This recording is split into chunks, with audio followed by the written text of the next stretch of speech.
Ji, moving on forward we have question number 4। Again question number 4 में हमें एक parallelogram दी गई है और कहा गया है कि अननोन की वैल्यूज़ को फाइंड करना है। अगर आप फिगर को देखें तो फिगर के अंदर हमारे पास 11x और 55 आपस में ऑपोजिट एंगल्स हैं, और अभी हमने पढ़ा है कि ऑपोजिट एंगल्स जो होते हैं आपस में इक्वल होते हैं।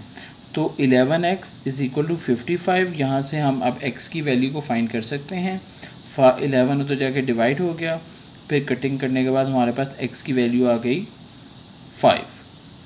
सो now we have the value of x। अब हमने निकालना है एंगल B को।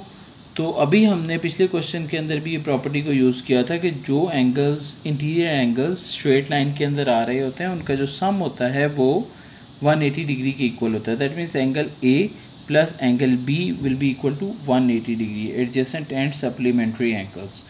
अब यहाँ से एंगल A तो हमें पता है 55 है, एंगल B ऐसे ही आ जाएगा, 180 भी ऐसे ही आ जाएगा, फिर 55 उधर जाके माइनस होगा, B की वैल्यू हमारे पास आ जाएगी 130 डिग्री।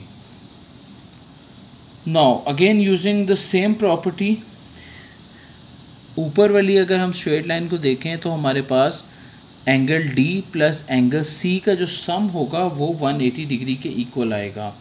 तो एंगल D की वैल्यू हमारे पास क्या थी, दी हुई है 5m प्लस 10, वो हमने लिख दी।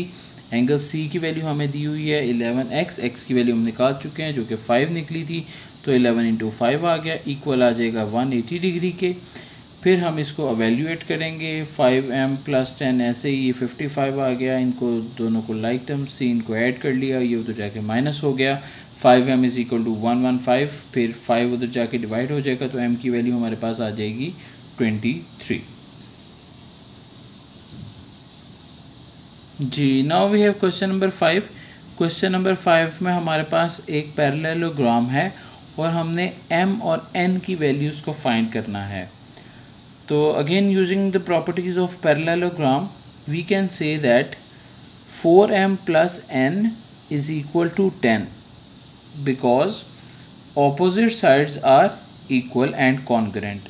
तो जो PL साइड है वो MN साइड के इक्वल है, that means 4m plus n is equal to 10। Similarly ये दोनों साइड्स भी आपस में ऑपोजिट हैं तो इक्वल होंगी और कॉन्ग्रुएंट होंगी, तो 8m minus 4 is equal to 8 आ गया। तो इस तरह से हमारे पास दो इक्वेशंस फॉर्म हो गई। अब in order to find the value of m and n we have to solve these equations using the simultaneous method. तो अब हमने इनको सिमल्टेनियसली सॉल्व करना है। ऊपर वाली इक्वेशन को हम सबसे पहले 2 से मल्टीप्लाई करवा देते हैं ताकि m के जो कोफिशिएंट्स हैं वो आपस में इक्वल हो सकें। ऊपर वाली इक्वेशन को 2 से मल्टीप्लाई करवाया, वी हैव दिस। फिर हमने इन दोनों इक्वेशंस को ऐड कर बाय सब्ट्रैक्ट कर लिया। बाय सब्ट्रैक्टिंग यहाँ पे लिखा हुआ है, नीचे वाली सारी टर्म्स के साइन चेंज किए, ये आपस में कैंसिल हो गया, हमारे पास 6n इज़ इक्वल टू 12 आ गया। उसके बाद यहाँ से 6 उधर जाके डिवाइड हुआ, तो now we have the value of n।